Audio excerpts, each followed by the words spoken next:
ಹರೇ ಶ್ರೀನಿವಾಸ, ಗುರು ರಾಘವೇಂದ್ರ, ಹರೇ ಪಾಂಡುರಂಗ. ಎಲ್ಲ ನನ್ನ ಸದ್ಭಕ್ತರಲ್ಲಿ ಸಾಷ್ಟಾಂಗ ಪ್ರಣಾಮವನ್ನು ಮಾಡ್ತಾ, ಇವತ್ತಿನ ದಿನ ವರಲಕ್ಷ್ಮಿ ಭಜನಾ ಮಂಡಳಿಯವರು ಇವತ್ತಿನ ದಿವಸ ಭಾಳ ಸೊಗಸಾದ ಭಜನೆಯನ್ನು ವಿಠ್ಠಲನಿಗೆ, ನಮ್ಮ ದಕ್ಷಿಣ ಕನ್ನಡ ವಿಠ್ಠಲನಿಗೆ ತಾವೆಲ್ಲರೂ ಕೂಡ ಶ್ರದ್ಧಾಭಕ್ತಿಯಿಂದ ತುಂಬ ಚೆನ್ನಾಗಿ ಇವತ್ತಿನ ದಿವಸ ನೀವು ಅವನಿಗೆ ಅರ್ಪಣೆ ಮಾಡಿದ್ದೀರಾ. ನಿಮಗೆ ಆ ಭಗವಂತ ಆಯುಧ ಆರೋಗ್ಯ ಐಶ್ವರ್ಯವನ್ನು ಕೊಟ್ಟು, ಜ್ಞಾನ ಬುದ್ಧಿ ವೈರಾಗ್ಯವನ್ನು ಕೊಟ್ಟು, ಇನ್ನೂ ಹೆಚ್ಚಿನ ಆಧ್ಯಾತ್ಮಿಕ ಚಿಂತನೆಯಲ್ಲಿ ನಿಮ್ಮನ್ನು ತೊಡಗಿಸ್ಕೊಳ್ಳಿ. ಹೆಚ್ಚು ಹೆಚ್ಚು ಭಜನಾ ಸಂಕೀರ್ತನೆಗಳನ್ನು ನಿಮ್ಮಿಂದ ನಡೆಸ್ತಾ ಇರಿ ತಮ್ಮಲ್ಲಿ ವಿನಂತಿಸ್ತಾ, ನಿಮಗೆ ತಿಳಿದಿರೋ ಹಾಗೆ ನಾವು ನಿತ್ಯ ಜ್ಞಾನೋತ್ಸವವನ್ನು ನಾವು ಮಾಡ್ತಾಯಿದ್ದೇವೆ. ಭಜನೋತ್ಸವ ಮತ್ತು ಜ್ಞಾನೋತ್ಸವ, ಅದರ ಚಿಂತನೆಯಲ್ಲಿ ಇದರ ಕಳೆದ ಒಂದು ಸಂಚಿಕೆಯಲ್ಲಿ ನಾವು ಎನಗೂ ಆಣೆ ರಂಗ ನಿನಗೂ ಆಣೆ, ಎನಗೂ ನಿನಗೂ ಇಬ್ಬರಿಗೂ ಭಕ್ತರ ಆಣೆ ಅಂಥೇಳಿ ಆ ಒಂದು ಹಾಡಿನ ಅರ್ಥವನ್ನು ನಾವು ಮಾಡ್ಕೊತ ಭಗವಂತ ನಮಗೇನು ಜ್ಞಾನವನ್ನು ಕೊಟ್ಟು ಅನ್ನೋದರಂತೆ ನಾವೆಲ್ಲರೂ ಕೂಡ ತಿಳ್ಕೊಂಡು ಹೋಗ್ತಾ ಇದ್ದೀವಿ.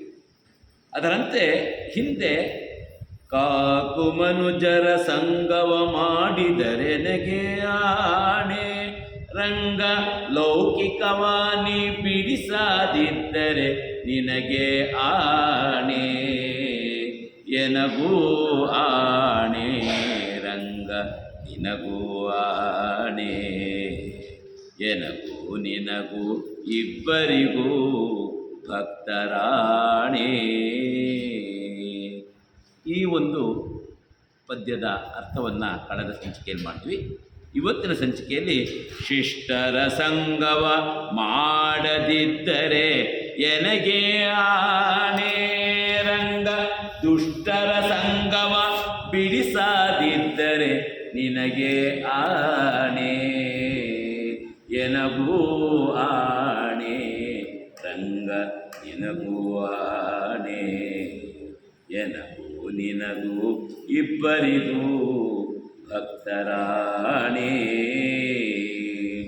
ಶಿಷ್ಟರ ಸಂಗವ ಮಾಡದಿದ್ದರೆ ಎನಗೆ ಆಣೆ.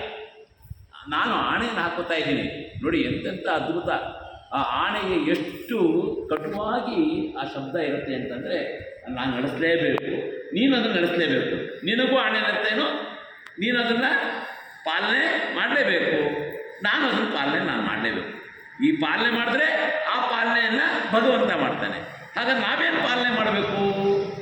ನಾವು ಏನು ಆಣೆ ಹಾಕ್ಕೊಂಡಿದ್ದೀವಿ ಅಂತಂದರೆ, ಶಿಷ್ಟರ ಸಂಗವ ಮಾಡದಿದ್ದರೆ ಎನಗೆ ಆಣೆ. ಶಿಷ್ಟರು ಅಂದರೆ ಯಾರು? ಒಳ್ಳೆಯ ಸ್ವಭಾವವನ್ನು ಹೊಂದಿರತಕ್ಕಂಥವರು, ಸೊಗಸಾದ ಮನಸ್ಸನ್ನು ಹೊಂದಿರತಕ್ಕಂಥವರು, ಹಾಗೆ ಸಭ್ಯರಾಗಿರ್ತಕ್ಕಂಥವರು, ವಿನಯಶೀಲರಾಗಿರ್ತಕ್ಕಂಥವರು, ಸಮಾಜದಲ್ಲಿ ಅವರನ್ನು ಗುರುತಿಸ್ತಾರೆ. ಸಮಾಜದಲ್ಲಿ ಗುರುತಿಸೋದನ್ನ ಅರ್ಥೇನು? ಒಳ್ಳೆಯ ರೀತಿಯಲ್ಲಿ ಅವ್ರನ್ನ ಗುರುತಿಸ್ತಾರೆ. ಸಮಾಜ ಗುರುತಿಸೋದು, ತುಂಬ ಒಳ್ಳೆಯವರಪ್ಪ, ಇವ್ರ ಮಾತು ಕೇಳಬೇಕು, ತುಂಬ ಒಳ್ಳೆಯ ಮನುಷ್ಯ ಅಂತೇಳಿ ನಮ್ಮ ಸುತ್ತಮುತ್ತ ಅಕ್ಕಪಕ್ಕದ ಮನೆಯಲ್ಲಿ, ನಮ್ಮ ಬೀದಿಯಲ್ಲಿ, ನಮ್ಮ ಊರಲ್ಲಿ, ನಮ್ಮ ಕೇರಿಗಳಲ್ಲಿ ಎಲ್ಲ ನೋಡಿದಾಗ ಅಲ್ಲಿ ಸಭ್ಯರೆಲ್ಲ ಕಾಣ್ತಾರೆ.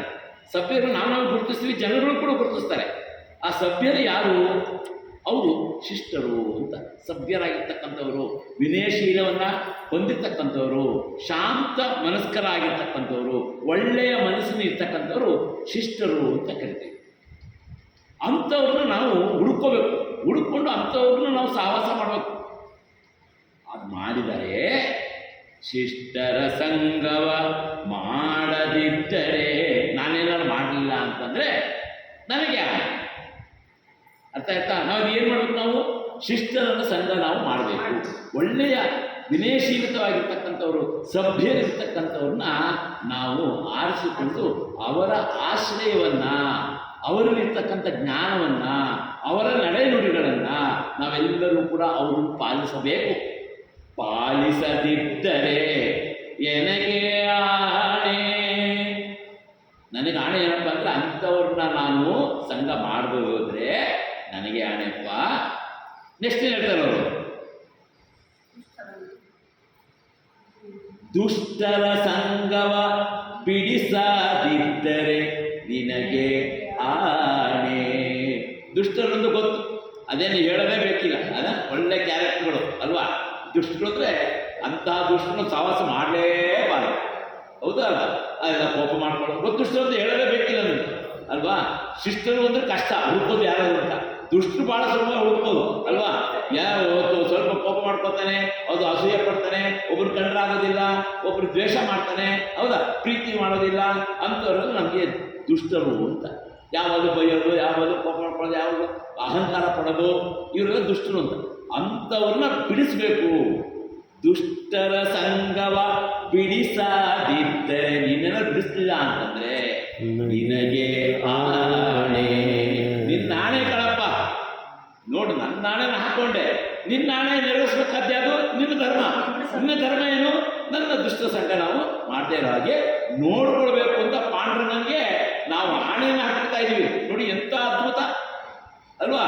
ಅದರಿಂದ ಶಿಷ್ಟರ ಸಂಗವ ಮಾಡದಿದ್ದರೆ ಎನಗೆ ಆಣೆ ರಂಗ, ದುಷ್ಟರ ಸಂಗವ ಬಿಡಿಸದಿದ್ದರೆ ನಿನಗೆ ಆಣೆ, ಎನಗೂ ಆಣೆ ರಂಗ, ನಿನಗೂ ಆಣೆ, ಎನಗೂ ನಿನಗೂ ಇಬ್ಬರಿಗೂ ಭಕ್ತರಾಣೆ.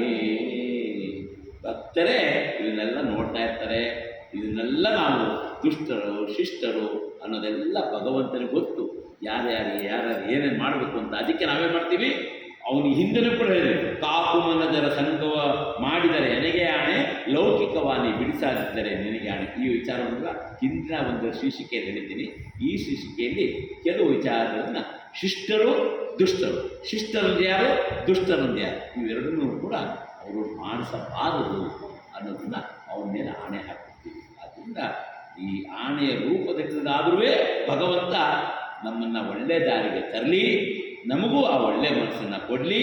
ನಾವು ಕೂಡ ಪ್ರಯತ್ನ ಮಾಡಬೇಕು. ನಮ್ಮ ಪ್ರಯತ್ನ ಇರಬೇಕು. ಎಲ್ಲವೂ ಕೂಡ ಪ್ರಯತ್ನ ಮಾಡಿದ್ರೆ ಮಾತ್ರ ಅವನು ನಮಗೆ ಒಲಿಯುತ್ತಾನೆ. ನಾವು ಪ್ರಯತ್ನವೇ ಮಾಡದೆ ಹೋದರೆ ಅವನು ಖಂಡಿತ ಒಲಿಯೋದಿಲ್ಲ, ಹೌದಲ್ವಾ. ಅದಕ್ಕೆ ಏನು ಹೇಳ್ತೀವಿ, ಶಿಷ್ಟರ ಸಂಘ ನಾವು ಮಾಡಬಾರ್ದು. ಮಾಡದೇ ಇದ್ದರೆ ದುಷ್ಟರ ಸಂಘವನ್ನು ಬಿಡಿಸ್ತಾನೆ. ಅದು ನಾವು ಮಾಡಬೇಕಾದ್ದೇನು, ಸಭ್ಯರ ನಾವು ಚಿಂತನೆಯನ್ನು ಮಾಡಬೇಕು, ಸಭ್ಯರುಗಳನ್ನು ಹುಡುಕಬೇಕು ಅಲ್ವಾ, ದುಷ್ಟರನ್ನ ಬಿಡಬೇಕು. ಈ ರೀತಿಯಾದ ನಾವು ಗುಣಗಳನ್ನು ಬೆಳೆಸಿಕೊಂಡರೆ ಆ ಭಗವಂತನನ್ನು ಕಾಪಾಡ್ತಾನೆ ಎಂಬಲ್ಲಿಗೆ ಇವತ್ತಿನ ಒಂದು ಈ ಸಾರಾಂಶವನ್ನು ಭಗವಂತನ ಪಾದಾರವಿಂದಗಳಿಗೆ ಅರ್ಪಿಸಿ, ಹರೇ ಶ್ರೀನಿವಾಸ ಗುರೋ ರಾಘವೇಂದ್ರ, ಹರೇ